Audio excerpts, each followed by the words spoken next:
and feel that moment. And I could feel something really, really beautiful. Serge. You wanna know why he could feel stuff? Because with them big ass ears, he got echolocation.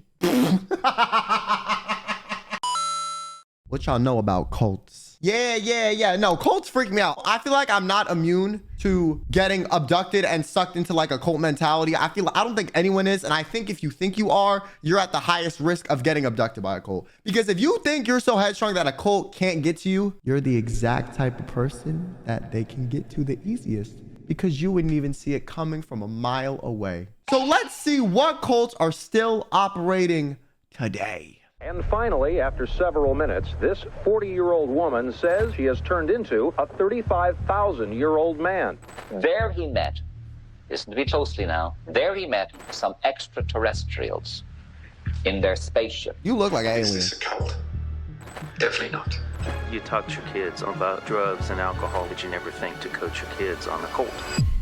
My friends, cults are not a thing of the past. They are part of the present. Some of the worst cults have evolved with the times. They still there are some followers, TikTok cults, bro. doubters, and continue their creepy rituals. No, dead ass. Y'all hear about that one TikTok dancing cult? Like, imagine like you doing the renegade because you in a cult.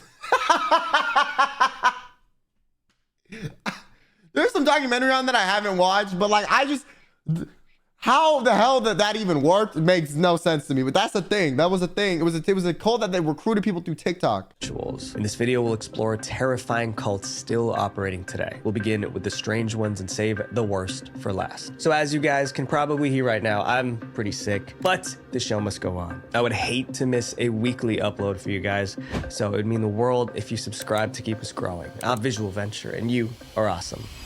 The Raen Movement. The Raen Movement is a global cult. It has 130,000 members across 100. I got less members than I got subscribers.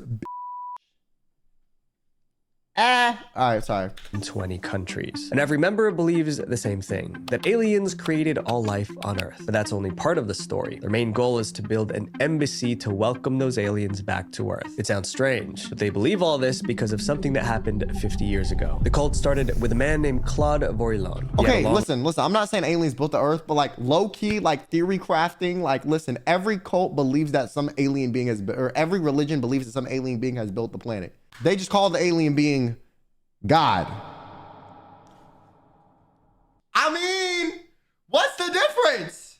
They build stuff to welcome their God back to Earth. They build stuff to welcome the alien. Like, it's 1-to-1. They just use an alien instead of God. Like, their belief system is kind of similar. Like, am I crazy? Like, I don't really think, I mean, I think it's crazy because like, you're like aliens, but like you talking about God to an atheist, you sound just as crazy as these people do to us. I don't know. List of failures. Claude tried to make it as a musician and failed. Then he tried to become a race car driver and failed again, but his life changed on December 13th. All right, so since he did all that, you know what I'm saying? All right, I think this is definitely a cult. It's some BS, but if there was a genuine group of people that wasn't a cult that believe this, I would kind of like let him have it, because it's the same thing, just in a different font than like current organized religion. 1973. That day, Claude allegedly saw an alien in a park in France. There he met, listen to me closely now, there he met some extraterrestrials in their spaceship. And listen, if you want to compare this one to Christianity, people would be saying they met Jesus. I mean, the logic is the same. I'm not using this to delegitimize any current religions, but I'm just saying, like, if you're gonna get mad at them for having an ideology that you don't believe in, you have to think from an outside perspective. The one you believe in, the steps are kind of the same. You know what I'm saying? Like, I don't know. You're cooking. Welcome back, tinfoil hat Quinn. Oh God, I'm gonna get in trouble. According to him, a flying saucer landed in the field. A small alien stepped out. It looked human, but it had green skin and a goatee beard. But the real shock wasn't how the alien... They really said, let's make Jesus an alien. Bro said a goatee beard. Shut the f up, bro. Looked. It was what it said. The alien told Claude that it was one of the Elohim. They were a race of advanced beings who lived on a perfect planet where the most intelligent are in charge. They've mastered genetic modification. They live 10 times longer than humans. An alien claimed they created humans. And in these laboratories, thanks to DNA and genetic combination. But they couldn't create a hairline for him in Turkey and Istanbul. Like, come on now. least they could have done is gone like, and then like flash him with alien beam, and they gave him a hairline if he was going to be a preacher. I mean, like he's spreading the word, like help him out a little bit, you know, genetically modify his DHT. They created all life on Earth. It means trees, animals, and man. Since that creation, the Elohim have been watching humanity from afar. One day they would return to Earth. Bro, Elohim is God in Hebrew. I'm telling you, bro. The writing is the same, bro. First, humans needed to build them an embassy. Here's what the alien embassy is supposed to look like. It's his ambition to build the structure shown in this model near Jerusalem. Its purpose? To welcome the alien race. When the embassy is complete, the Elohim would come back to reveal their scientific knowledge to humanity. But how did Claude fit into their plans? The alien made Claude Elohim's prophet on Earth. He was ordered to spread their message and build their embassy. The alien even gave him a new name, Rael. When Claude returned home, he started telling everyone about the aliens. Interestingly, they listened. He also held conferences about his experience. His first conference attracted 2,000 people. Most of these people were obsessed with UFOs and wanted to know more about the Elohim, and a few of these people actually believed every word. In 1976, Claude, now called Rael, founded the Raen Movement. He traveled the world recruiting members. By 1995, the movement had about 40,000 members. See, but like currently this doesn't sound cultish to me. Like it just sounds like a form of religion that you don't widely accept based on like your preconceptions of what religion should be. Because they're following the same formula every other religion has ever followed, bro. Some event happens, one guy saw it, 40,000 years later, people still believe it. That dude's the prophet because he saw it. They need to make a temple or something on earth to represent said God or thing. Like, if they're not using any of the like manipulative, aggressive, like unethical tactics that cults use, then would you consider that a cult? I would just consider it like a defunct religion, like you know what I'm saying? Like an indie religion per se. How you expect everyone to be tolerant of your beliefs if you're not tolerant of theirs? You know, I don't know. I don't agree with this. Like, I definitely don't think this is the case, but the chain of logic is consistent with existing religions and no one questions that. Across 85 countries. Every member was required to donate 10% of their income. The money was to... Okay, all right, never mind. You know what? I take it back. On God, I take, you know what? No, hey, it sounded culty now. No, it sounded, 10% of your income is crazy. Sound a little bit culty. Finance the construction of an embassy for the Elohim. But realism wasn't just about aliens. It promoted ideas that seemed progressive. The cult supported equality for all. They also believed in using science to improve life on Earth. But the most controversial belief was about human cloning, and the Raelians were determined to do it. I was the first on the Earth to say human cloning is coming very soon. In 1997, the cult... And how many years has it been since then? Like 40? Where it at, gang?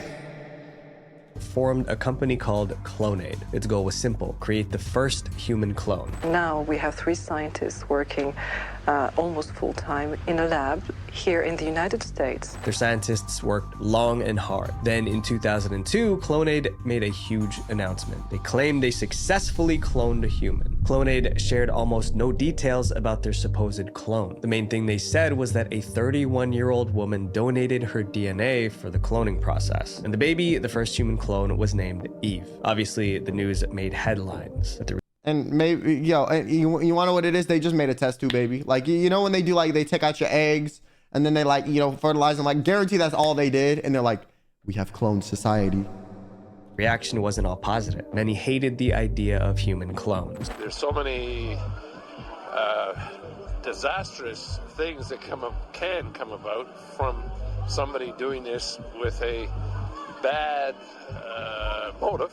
People demanded proof, but Clonaid was very secretive. They refused to say where the clone baby was born, identify her parents, or even provide a picture. Still, the Raelians celebrated. To them, their scientists did exactly what the Elohim did, create human life in a laboratory. Over the next few years, Clonaid claimed to have created dozens more human clones. But again, they provided no evidence. Despite the controversy, the Raen movement kept expanding. Today, it has a surprising 130,000 followers worldwide. Like, if you did it, it's not that hard to just like provide proof. Like, bro literally took the sources, trust me, bro, like meme to a whole nother level, bro. And enough people are trusting him, I guess. I don't know. Still working on building that alien embassy. Claude, aka... Yo, tell me I'm not lying. Doesn't this alien embassy just look like that one Google headquarters, bro? You know what I'm talking about? The one that's like a circle? that alien embassy. Claude, aka Rael, is still their leader. He claims he has visited the Elohim's planet in outer space. And there, Jesus, Moses, Muhammad, and other prophets continue to live through human cloning. The members of this next cult were literally hypnotized by their leader. Also, why did you come back? I wouldn't have come back personally. I'm just saying. Buddha Field. People thought they were signing up for acting classes. Instead, they accidentally joined a cult. And the cult leader was... Yo, cults do use, I will say, to be wary of this, they do use entertainment a lot of the times to really bait people in. Because a lot of people that want to make it in the entertainment industries have very big dreams and are very willing to kind of do whatever to get to that point. And so they will take advantage of that to the nth degree, which is why there's so many cults that are based or start in California. Literally because of that. Their charismatic acting coach, Michel Rostand. Michel always wanted to be famous. He was obsessed. He tried to make it as an actor in Hollywood, but his career never took off. To pay the bills, he started teaching acting in Florida. But during those classes, things took a strange turn. Michel began slipping in ideas about philosophy and meditation. He spoke about a mysterious guru who led him to a great spiritual awakening. His students were fascinated. I think he soon realized that he was having more success kind of channeling that spiritual side of him than the acting side of him. But there was no evidence that Michel ever had a guru. Some thought he was just making up stories, but his students were young and impressionable, so they ate it all up. By the mid-1980s, Michel rebranded. He was now a spiritual guru with superpowers. He was Michel, a self-proclaimed enlightened being who claimed to transmit divine energy. His acting students became his disciples. Together, they formed a new movement. They called their group Buddha Field. Not long after starting the cult, Michel moved back to West Hollywood. His followers went with him. They rented homes near each I'm telling you, it always goes back to Hollywood. I don't know what it is. other and lived like one big family. We were together 24/7. We lived together. We ate together, played together.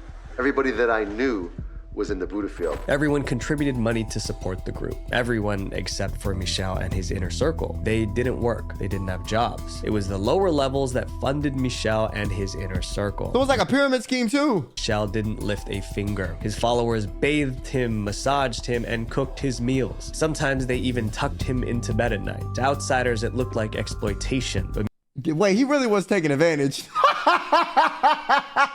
Yo, I'm not gonna lie, I'm surprised more cult leaders don't do shit like this. Like, I'm not gonna do nothing predatory. Just like cook me a meal and tuck me in at night.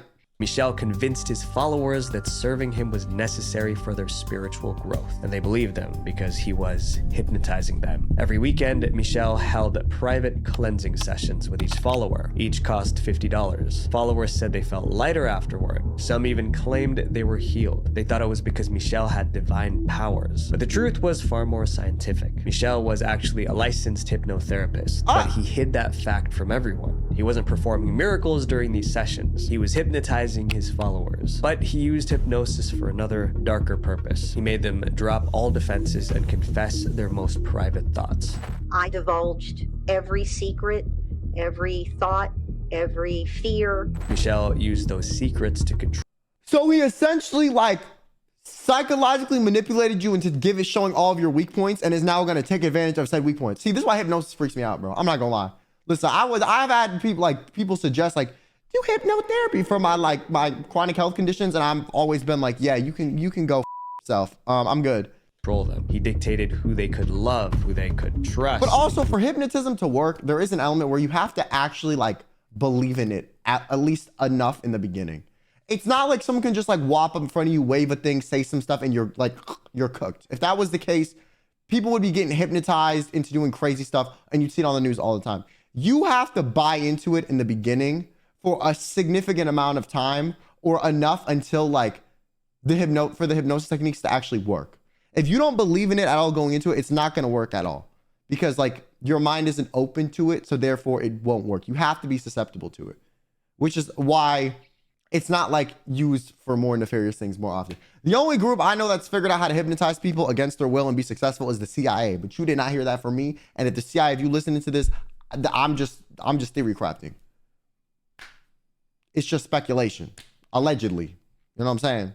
they had to cut off. Romantic relationships were forbidden. Friendships outside the cult were banned. Leaving Buddhafield was considered a betrayal. Soon, their world became small. The only see, they cut off your inner circle. Okay, this is very culty. Place that felt safe was inside the cult. Yo, that girl's eyes look insane, bro. Now look at this.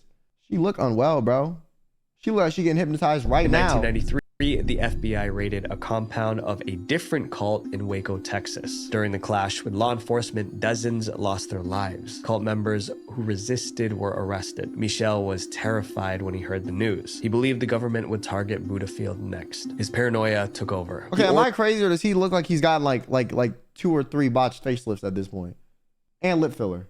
He ordered his followers to hide their lives from their families. He planted spies to monitor. Oh no, yeah, look at him, bro. No. He is getting so much plastic surgery. Anyone who tried to leave. He even broke into He is getting so much plastic surgery. Oh my God. Former members' homes to destroy evidence. Then, at the height of his fear, his secret came out. For nearly 20 years, Michel's followers believed he was divine. That illusion shattered in 2006. A former follower found out about Michel's hypnotherapy license. Then they sent an email to Buddhafield members. The message exposed everything. The supernatural experiences were actually hypnosis. Michel's powers were a lie. The email split the cult in half. Some refused to accept it. Others finally saw the manipulation. Many left. A few remained loyal. After the scandal, Michel wanted a fresh start, so he moved to Hawaii with his most loyal followers. He still runs Buddhafield in Hawaii.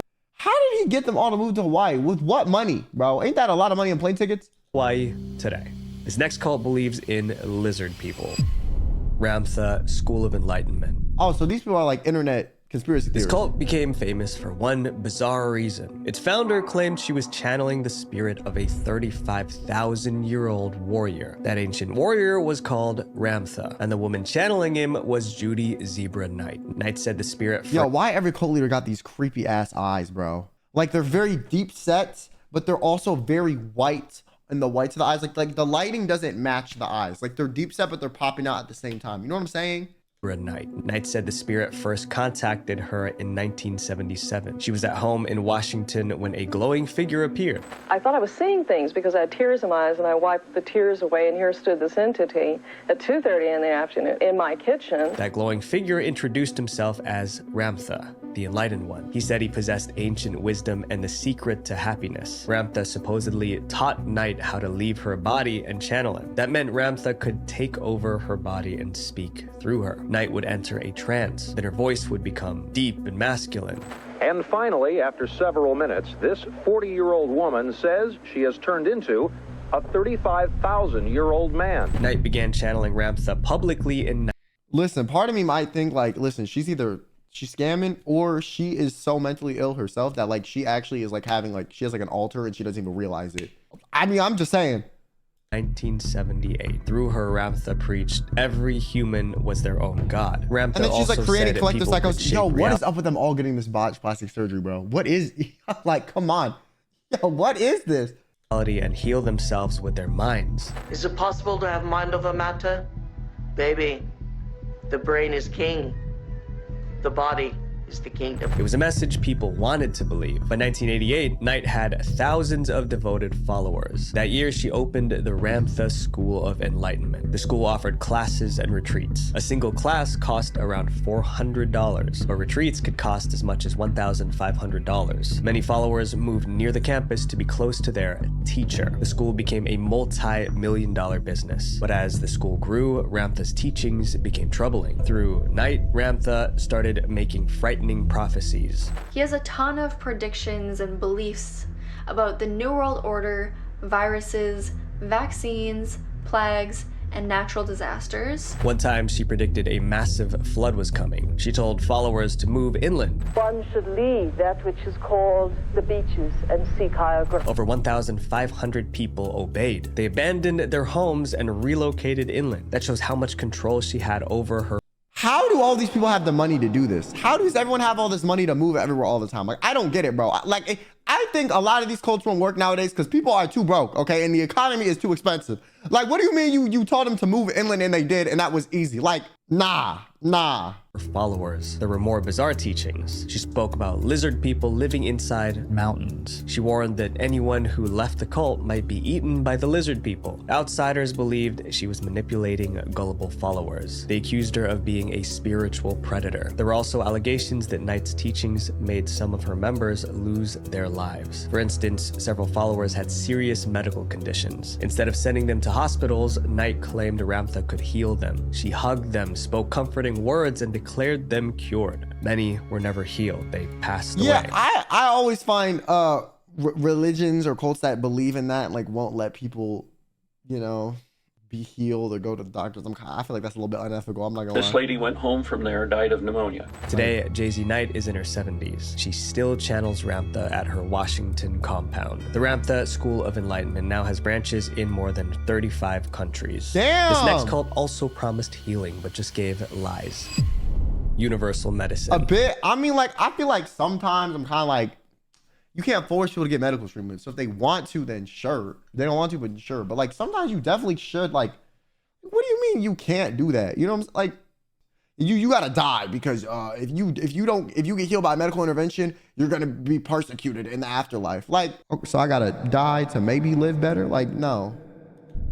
The universal medicine cult began in the most unlikely place, a bathroom. In September 1999, Serge Benhayan was relieving himself. Suddenly Bro, they always got those creepy ass eyes. I don't know what it is, bro. Like, they're deep set, but they're popping out. You guys not see what I'm saying? Like, it's something about them damn eyes. They're always so like himself. Suddenly he had a spiritual revelation. And I just gave myself a time to sit and feel that moment. And I could feel something really, really beautiful. Serge. You wonder why he could feel stuff? Because with them big ass ears, he got echolocation. My fault. Yo, guys, I'm only body shaming him because he's manipulating innocent people, okay? Listen, if you have big ears, it's okay. I love you, Dumbo. You can fly away with them too. You know what I'm saying? We can hug it out. All right, my fault. Never fully explained what that revelation actually was, but it inspired him to start Universal Medicine in Australia. The group was marketed as a healing center, but critics called it something else, a socially dangerous and socially harmful cult. And once you hear Serge's teachings, you'll understand why. He preached that people born with disabilities were being punished or being dictators in a past life. You know, I had someone one time. No. I had some little spiritual tried telling me, I was really upset. I was suffering. Just like peak of my health issues. I was in the hospital. They're like, maybe you did something horrible in a past life and you deserve this.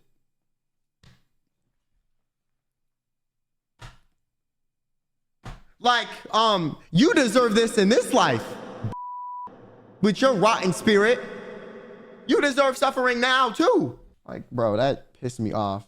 They are former incarnates of corrupt politicians, corrupt generals, army people, dictators. Serge also warned that certain foods carried dark energy that poisoned the body. Foods like cinnamon, potatoes, and carrots. Eating them allowed evil forces to enter the body. I thought it would be like a set of foods that were like proven to be like cause inflammation or something, you know what I'm saying? But like he just listed 3 random ass foods. Cinnamon, carrots, and potatoes.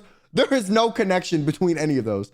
He literally just spun a wheel and was like, this food. Like, I thought he was gonna be like gluten, dairy, you know, something so that like people could buy into the fact that it does hurt you, you know? But no, he just said random cause disease. But there was one way to get rid of that energy: burping. In other words, people would literally burp their way to healing. She started burping all over the place, going, bleh, bleh. And after a while, we said, what on earth are you doing? And she said, I'm getting rid of evil spirits. Universal Medicine also sold teas, herbal elixirs, and creams that supposedly helped with this cleansing. To people desperate for healing, Serge was a savior. Thousands joined his movement. They attended retreats, bought his products, and built their lives around his teachings. Many swore they felt better. I wouldn't keep paying if I didn't feel that I was getting something out of it. He just had a really refreshing take on things, and he just seemed really down to earth. Before long, Universal Medicine became a multi-million-dollar empire. But Serge had other commands for his followers, and those were far more controversial than burping rituals. Serge allegedly encouraged followers to cut ties with their families. Their new family was the Universal Medicine Community. When someone challenged the cult, they were told they would have a baby with Down syndrome as karma for judging others. Yeah, this is the most ableist cult I've ever heard of. No. They'd be like, if you're sick and you have a chronic disease, you committed genocide as a dictator in a past life. And then if you do anything bad in the cult, they're like, your baby will have Down syndrome. Like, where do you get off? Where do you get off, bro? Where do you get off? The cult also targeted people on their deathbeds. According to reports, terminally ill followers were told not to leave their money to their kids. If they did, their kidney energy would be damaged in the next life. Instead, they had to leave their inheritance to the cult, and many obeyed. One woman... That's evil. Nah, this cult is evil, bro. Targeting like the sick, the dead, like, bro. Left Serge $1.4 million when she passed. Her family sued Universal Medicine, fighting to get the money back. For years, these stories stayed below the radar. Universal Medicine operated quietly in the shadows until one woman decided to expose them. Esther Rocket was a journalist. She heard about Universal Medicine, and in 2005, she decided to experience it for herself. Esther attended... Nah, that's great. See, listen. Some of these journalists in the name of journalism do some crazy shit. Okay, they'll be going to like Somalia. They'll be going to like, you know, the middle of a war zone. They'll be going to like in the middle of like a hurricane. Like they'll be joining cults. Like they'll like, what is wrong with y'all? They'll be going to countries where they know they're going to get kidnapped to like report back. Like, call me selfish. I am not going to be selfless enough to put myself into harm to break some story. Like, I'm good. One of their group healing sessions. What she saw horrified her. He had about 60 people in this room on treatment tables, and he closed all the curtains so that it was completely dark. During the session, people screamed and cried as if they were possessed. Esther was convinced something was deeply wrong with the group. I thought again about going to the police, but what do you tell them? This guy's doing exorcisms on people. So Esther spent the next few years investigating Universal Medicine. She posted everything she discovered on her blog, and every story was darker than the last. There were cases of emotional abuse, inheritance manipulation, and disturbing healing practices. But like, did she expose all this after being in the cult and after she left, or was this like while she was in the cult? Because wouldn't they find out who she was if she was doing it like as she was finding more? Esther published it all, but Universal Medicine didn't appreciate the bad publicity. So in 2015, they sued Esther for defamation. It totally backfired. During the trial, the court reviewed Esther's evidence. They heard testimonies from former members of the cult. The court sided with Esther. They declared Universal Medicine a socially harmful cult. The jury also said that Serge used manipulation to make money and vilified people with disabilities. Universal Medicine was ordered to pay Esther Rocket $1.2 million in damages. Despite the verdict, Serge wasn't criminally charged. Today, Universal Medicine still operates in Australia. They still hold retreats, sell healing products, and teach people to burp away evil spirits. Even after all the PR stuff? Up next is a cult so extreme, some members ended up behind bars. The Remnant Fellowship. This cult started out as a weight loss program. Wait, I've heard about this before. 1986, Gwen Shamblin launched the Weight Down Workshop. It was a 12-week fitness program sold on videotape, but it wasn't your regular diet plan. Yo, they always, no, am I crazy? Look at them eyes, bro. They look, the crazy eyes, bro. Like they all got those creepy ass eyes. Gwen added a twist. She mixed fitness and dieting with religion. According to Gwen, weight issues weren't just about food, they were about faith. In her eyes, being overweight meant you didn't trust God enough. Gwen started touting the message that God told her people weren't consistently losing weight because they weren't being faithful to him. I also feel like some Christians or some like, you know, like people who believe in like Christianity or whatever will go for this and be like, yeah, I feel like it's a good mix of my interests. And then maybe even the lady that started the cult didn't even initially want to make a cult, but she saw so many people enamored by her teachings that she decided to take advantage of them. Because this whole thing was a business ploy from the start. And now she's like, wait, people are buying into my faith more than the weight loss. Let me just capitalize on that. The weight down workshop was hardcore. Followers were told to eat only 10 bites of food a day. If they didn't lose 2 pounds daily, Gwen told them to stop eating altogether. Some followers claimed it worked. God has removed 156 pounds from my body. I've lost a total of 96 pounds. The results Yeah, because you're not eating. That's just basic science, stupid. You got no calories in, but your body takes like, you know, anywhere from like 1.6 to like 2,000 calories a day to just function. Believe. The movement became popular. By 1997, Way Down workshops spread to over 30,000 weekly meetings in 70 countries. Gwen became a celebrity. She appeared on talk shows and was praised as a Christian weight loss guru. No one realized her diet plan was about to evolve into a cult. In 1999, Gwen bought a massive piece of land in Brentwood, Tennessee. There, she founded the Remnant Fellowship. What happened next seemed very calculated. Since she had all that land, Gwen invited her weight down followers to join her on the property. They were forming a new community. She also had multiple businesses under the Remnant name. There was a real estate agency, a construction firm, a school, and more. These companies needed employees, so Gwen offered her followers jobs. Now they could live. Yo, this lady, no. I gotta give it to her. This lady's smart. No, because she not even like using like, she not even really doing some cult. She just manipulated all of these people into working for her business. Like, that's crazy. Work and worship together, all under Gwen's control. Dozens of families moved in. Over time, more than 2,000 members lived on or near the Remnant property. It felt like a beautiful community, but soon things began to change, and not in a good way. Gwen's focus shifted from weight loss to total control. She dictated nearly every aspect of her followers' lives, and it was easy because they lived and worked on her property. Soon, yeah, if you don't listen or you're scared, you're gonna get fired or kicked out. That's like the easiest way to manipulate a bunch of people. It's like you take away their means of income and their means of like basic necessities, and you don't even have to take them away, but you have to like give them the idea that it's possible that you could take them away. It's the same reason why people will stay in like abusive relationships if like the abuser is the financial provider, because like like they feel like there's no other options. Leaving the cult meant losing everything. If a member were to leave, not only would they lose their community, but most likely their livelihood as well. Even more disturbing were Gwen's teachings about parenting. She encouraged strict discipline with harsh punishments, but that advice resulted in tragedy. In October 2003, a couple from Atlanta, Georgia took discipline a little far. Their son didn't survive. The tragedy made national headlines. The parents were sentenced to 30 years in prison. They were loyal members of the Remnant Fellowship. After their arrest, Gwen even helped pay for their lawyers. Many called for Gwen to be charged too. They said her toxic parenting advice caused the tragedy. To make matters worse, the Remnant Fellowship paid for the lawyers. Listen, I gotta give it to you. Okay, listen. Not that I think like what she did is good or her contributing to the child abuse is good at all. But all I'm saying is like, at least she's showing through this like a calculated move to be like, I got your back if you're in trouble. So this is gonna make people want to follow her more, because like it looks like, damn, they're gonna cover my legal fees if I get into trouble. Like, damn, this really is a community that has my back, like I have its back. Like it's just adding layers to the manipulation.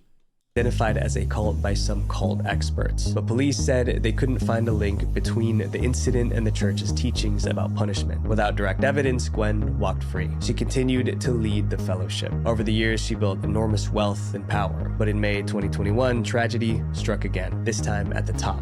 After the private plane crashed into a lake near Nashville on Saturday, all 7 people on board presumed dead. Gwen lost her life in a plane crash. She was with her husband and 5 others. Many expected the fellowship to collapse without her, but it didn't. Today, the Remnant Fellowship still operates from the same Brentwood property. Gwen's children now lead it, continuing her legacy. This next cult started their own country. Swami Nithyananda. Oh, no. Damn. Swami Nithyananda wasn't an ordinary cult leader. His followers believed he could create jewels out of thin air. Some even called him a living god, but this so-called god couldn't control his impulses, and soon his entire empire collapsed. In 2003, Swami built... All right, I'm a theory craft real quick, okay? Listen. All right. So listen, Mr. Midas touch of gems, okay? His impulses involved. And because of that, people were like, oh, there's a cult. That's 100% what happened. I feel like every time there's a cult and the impulses are unable to be controlled, it's always something with regards to, because the money and all that stuff, that's never really like, that never really breaks the camel's back. Okay. All the cults are taking your money in front of your eyes, and everyone's just okay with it somehow. You know what I'm saying? Normally they gotta up the ante for like people to be like, oh, you know, like, oh, 1,000 people just drank cyanide in unison. Maybe there's a problem. By that point, it's too damn late. A massive spiritual retreat in India. It became famous for one reason: Swami's supernatural powers. Over the years, he claimed several miraculous superpowers, including ones which allowed him to help the blind see. People swore Swami healed their illnesses. Others said he performed miracles. Swami himself said he once delayed the sunrise by 40 minutes. Each story made him more famous. Swami also claimed he could— With what proof, gang? No. With what proof did you delay the sunrise? Huh? You sure it just wasn't like the smog in the area? Like, I feel like that's very obviously, like, very easy to debunk, no? Teleport. Yeah, I felt alive with the whole cosmos.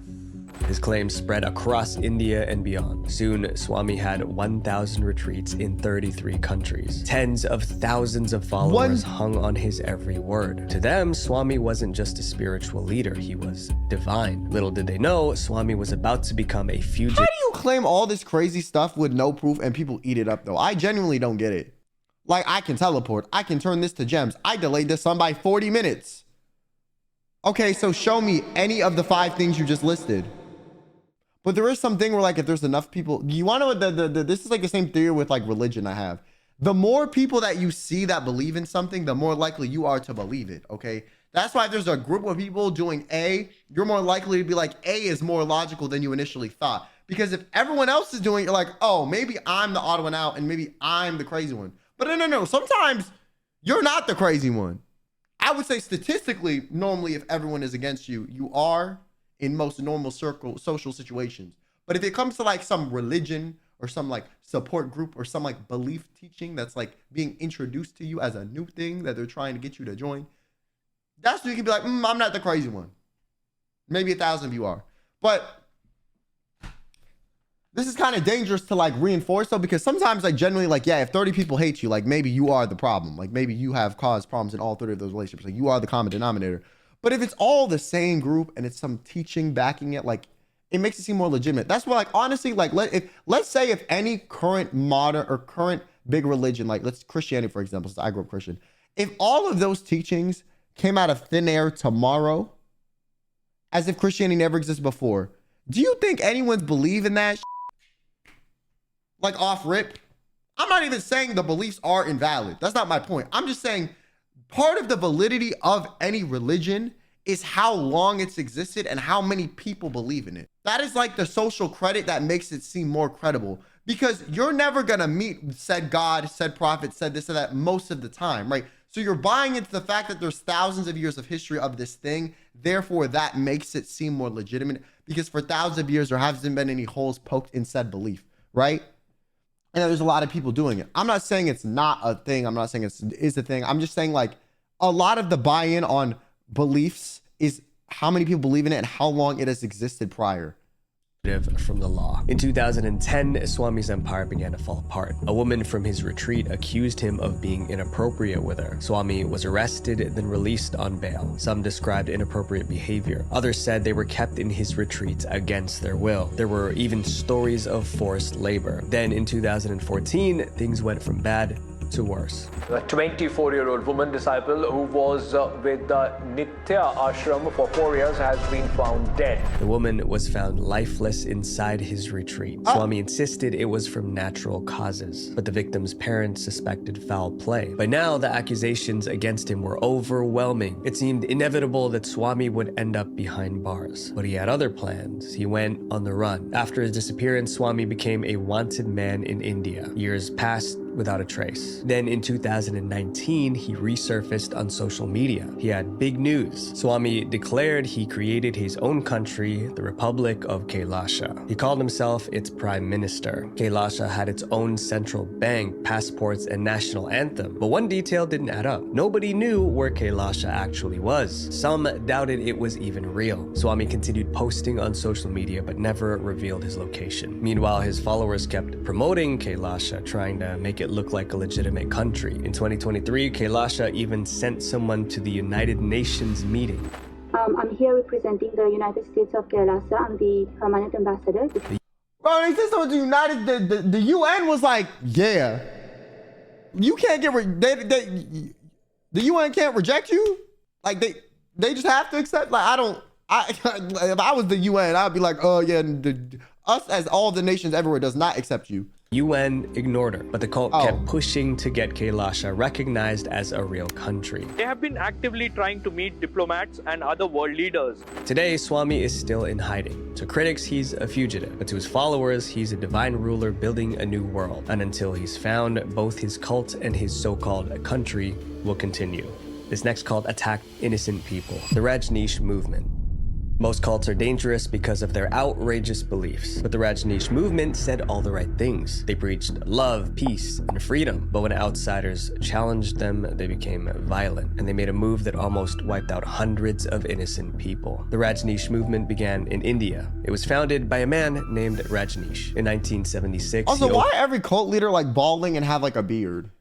Like every man cult leader is balding and has a beard, and every woman cult leader has like botched facial plastic surgery, lip filler, and eyes that are like a retreat in West India. His goal was to create a place where people could practice meditation and achieve spiritual growth. His timing couldn't have been better. The 1970s were the height of the hippie movement. A lot of rebellious hippies sort of looking for something different than the status quo. Many young people were tired of traditional religion and authority. Rajneesh gave them a new kind of spirituality. He preached about becoming a new man, someone who could find inner freedom through accepting and rising above desire. His message attracted thousands to his retreat. Open, loving environment, and everyone's meditating all day, and everyone's hugging, and it's just very open. Life inside the retreat. And I also feel like a lot of cults do start off very innocent, and like maybe the leader didn't even think of it like becoming a cult, but they realize how much control they have over people, and then they choose to abuse that because they want money or power or whatever the hell. Like a lot of times I feel like it can be innocent in the beginning, genuinely, but I feel like the power gets to their head.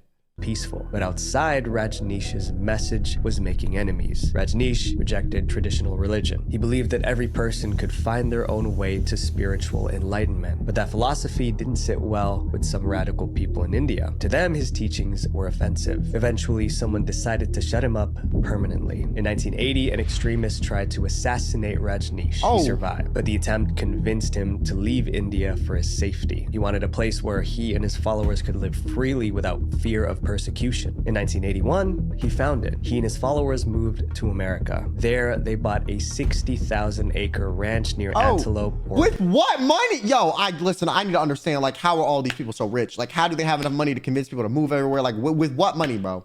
Where are you getting this money from?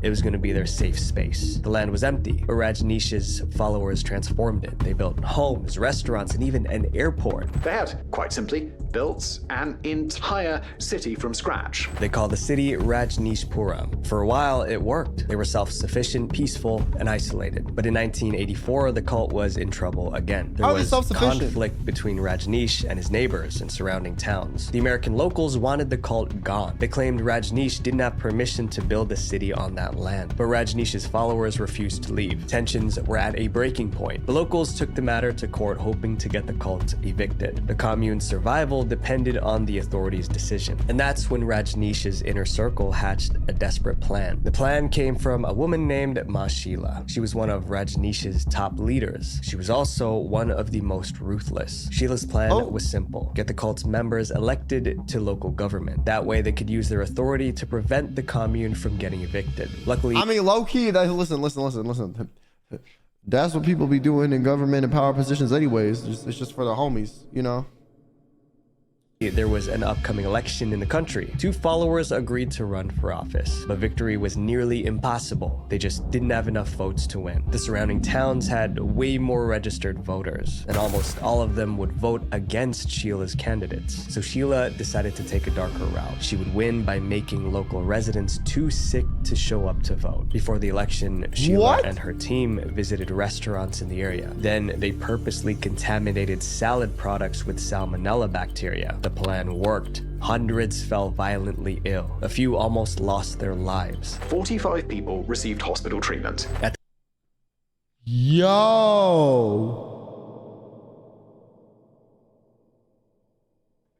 At the time, that event was considered the largest bioterror attack in American history. Local residents suspected that Rajneesh's people were behind the attack. Before long, police traced the source of the outbreak back to the cult. Mashila was sentenced to 4.5 years for the salad attack. Then the police only 4?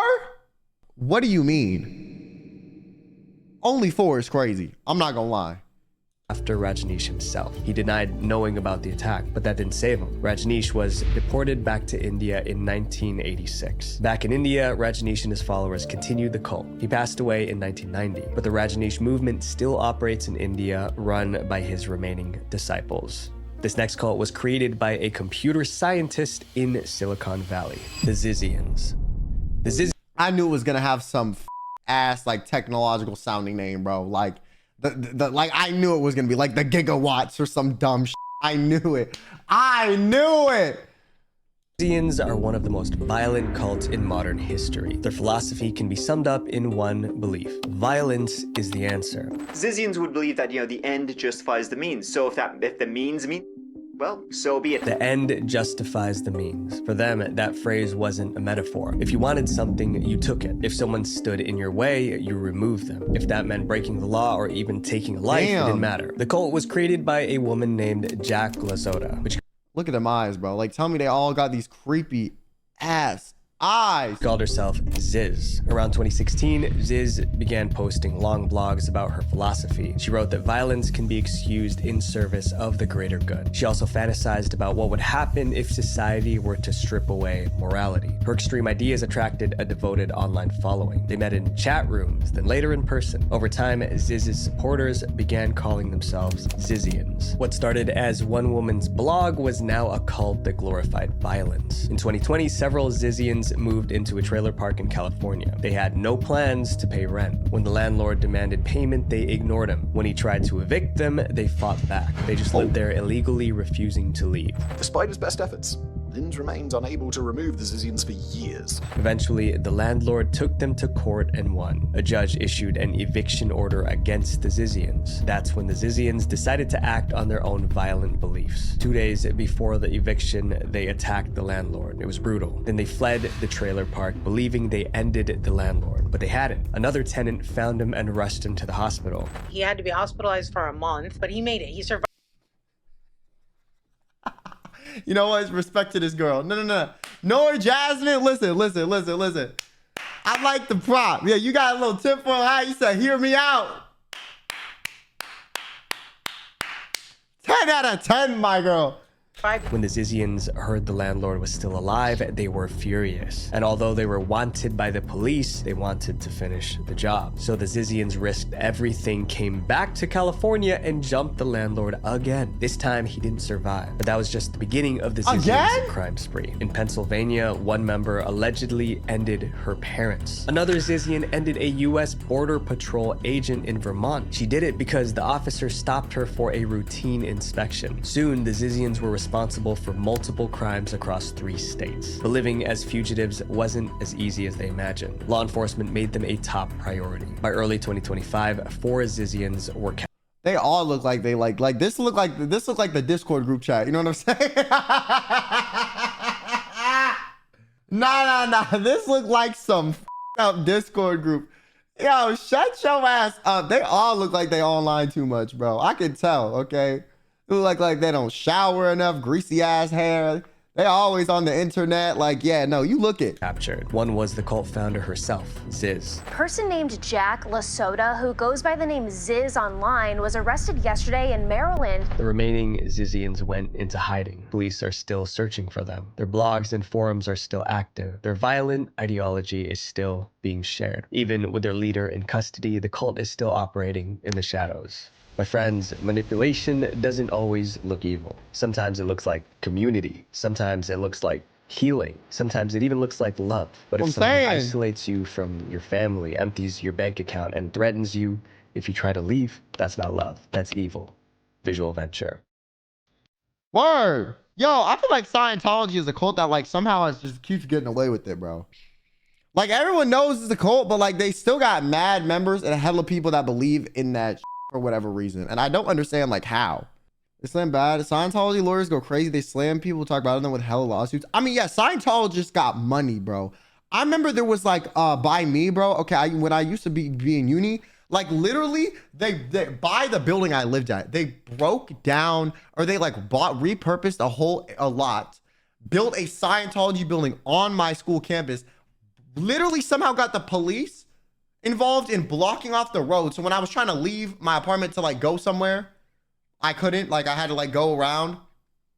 We're marching in the streets, had hella people in these little tents with like these little black robes and these little booklets walking by, and kept trying to like talk to me for like 3 days. And my friend was like, or my roommate at the time was like, yo, we should go in there and like get a tour. I'm like, no. He's like, why not, bro? We should just get a tour. Like it would be funny. I'm like, bro, you see, that's what you think. That's what you think. And then you start believing that shit. And then they got you in their clutches.